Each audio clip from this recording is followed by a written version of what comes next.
यो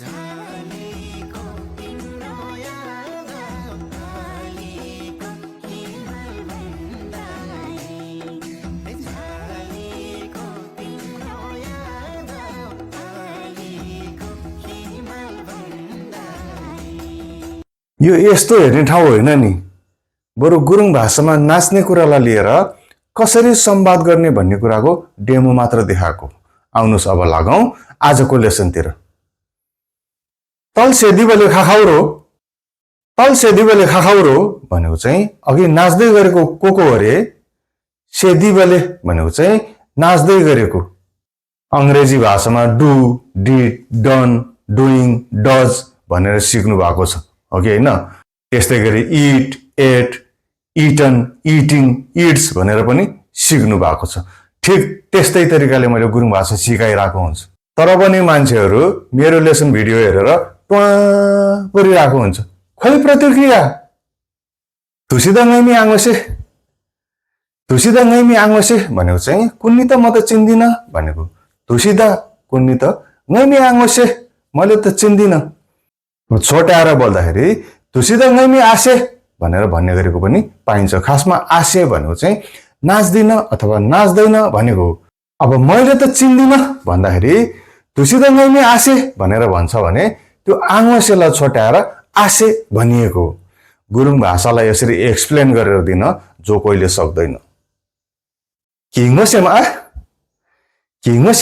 भनेको चाहिँ के तपाईले चिन्नुहुन्छ?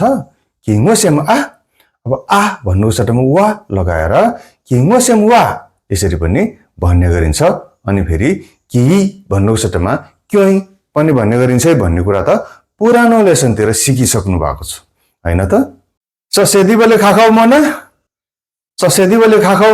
भनेको चाहिँ त्यो नाच्दै गरेको को रहेछ? चसेदिबले खाखाउ मना। अब मोना भन्नुको सट्टामा मुना यसरी पनि भन्ने गरिन्छ ठाउँ अनुसार। छ भन्नु पर्दाखेरि कोही कोहीले भन्छ मो, कोही कोहीले भन्छ मु। त्यसकारणले यस्तो हुन गएको मोना अथवा मुना, यसरी बुझ्नु होला। चसेबले खाखाउ हो भनेर बोलिरहेको पाइन्छ। त्यो त नेपाली मिसियो। गुरुङ भाषामा चसेबले खाखाउछ यसरी भन्छ। चसेबले खाखाउछ भनेको चाहिँ त्यो नाचेको को हो?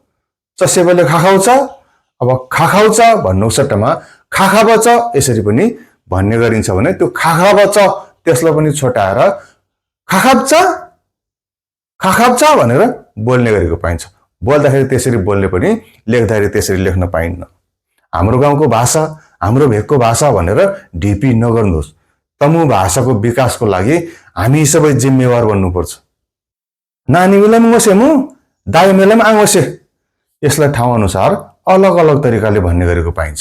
नानीमी भन्नुको सट्टामा मिस्यो अथवा रिमे भन्ने गरेको पाइन्छ भने दाइमे भन्नुको सट्टामा मयुमै यसरी पनि भन्ने गरेको पाइन्छ।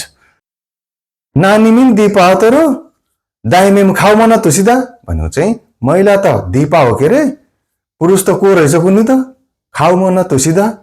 गुरुङ भाषामा केटीलाई आउँछ भनिन्छ भने केटालाई आल्छ यसरी भन्ने गरिन्छ। तर त्यो चाहिँ टिनेजरमा मात्रै लागू हुन्छ है, यसरी बुझ्नु होला। खाबै चामेमना भनेको चाहिँ कसको छोरी रहेछ भनेको।